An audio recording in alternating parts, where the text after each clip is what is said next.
Il y a un moment dans tout processus de transformation où tu sens que les outils ne suffisent plus. Tu as regardé des vidéos, peut-être que tu as suivi une formation, tu as pris des notes, tu as même commencé à changer certaines choses dans ta vie. Mais malgré tous ces efforts, une partie de toi semble résister. Comme si tu portais un élastique invisible qui te ramenait toujours vers tes anciens réflexes. Ce n'est pas juste ton quotidien qui a besoin de changer.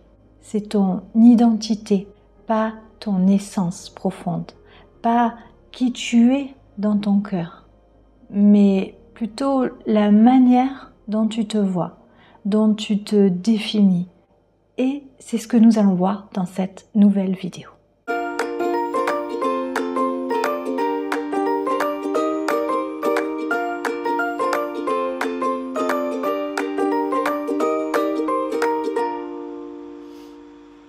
Ce changement-là, il est plus délicat. Brené Brown parle souvent du courage qu'il faut pour oser devenir la personne que l'on est vraiment au-delà des attentes, au-delà des rôles et des loyautés invisibles. C'est exactement ça, se réinventer.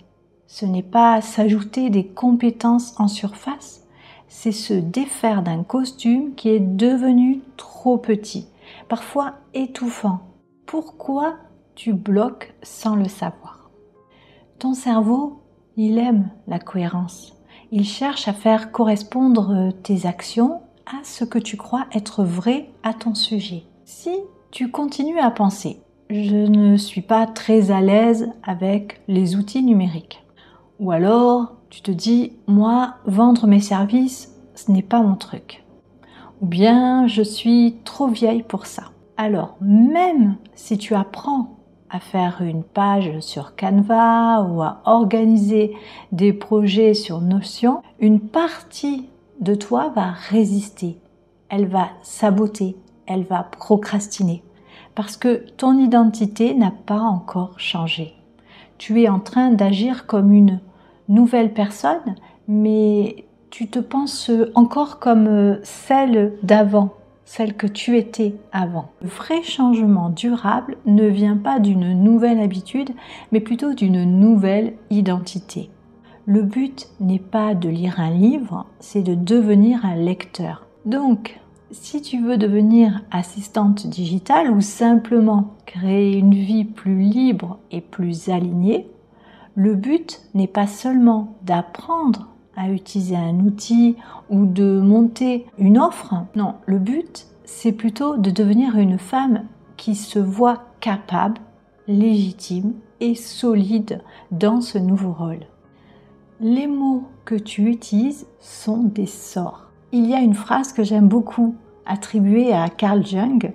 « Jusqu'à ce que tu rendes l'inconscient conscient, il dirigera ta vie et tu l'appelleras le destin. » Et souvent, cet inconscient, il se niche dans nos propres mots, dans les petites phrases que tu prononces sans même y penser, tout naturellement. Tu vas te dire « je suis nulle en technique »,« je suis trop lente »,« je suis quelqu'un de discret »,« je n'aime pas me montrer »,« je ne suis pas une entrepreneuse »,« je ne suis pas faite pour ça ». Ces phrases, ce ne sont pas des vérités, ce sont des raccourcis mentaux, des histoires que tu t'es racontées ou qu'on t'a racontées et que tu as adoptées par loyauté, par habitude ou pour ne pas déranger. Mais en réalité, elles agissent comme des formules d'auto-hypnose. Elles t'empêchent de te réinventer. Si tu veux créer une nouvelle vie, tu dois d'abord parler différemment de toi. Tu peux dire « je découvre un nouveau métier » ou bien « j'apprends à me rendre visible ». Je deviens une femme qui se choisit. Je suis en train de créer un futur qui me ressemble. Ton identité te protège, mais elle t'enferme. On pense souvent que si on n'avance pas, c'est par peur de l'échec. Mais parfois, ce qu'on redoute, c'est de quitter notre ancienne identité. Être celle qui fait tout pour les autres, celle qui gère, celle qui ne se plaint jamais. C'est épuisant, mais c'est aussi sécurisant. C'est un rôle que tu connais, un rôle que tu as accepté. Parfois, ce qui nous retient le plus, ce ne sont pas nos peurs, ce sont nos loyautés invisibles. Edgar Tolle dit que le plus grand obstacle à la transformation, c'est l'attachement au passé. Pas forcément aux événements passés, mais plutôt à la personne que tu étais quand ils ont eu lieu. Et si tu veux vraiment changer ta vie, tu dois aussi changer ton regard sur toi.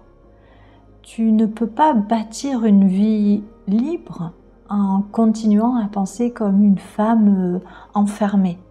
Tu vois, construire une nouvelle identité, ce n'est pas une performance, ce n'est pas non plus une rupture violente avec ce que tu as été. C'est plutôt une réconciliation puissante entre ton passé, ton présent et ton désir d'avenir.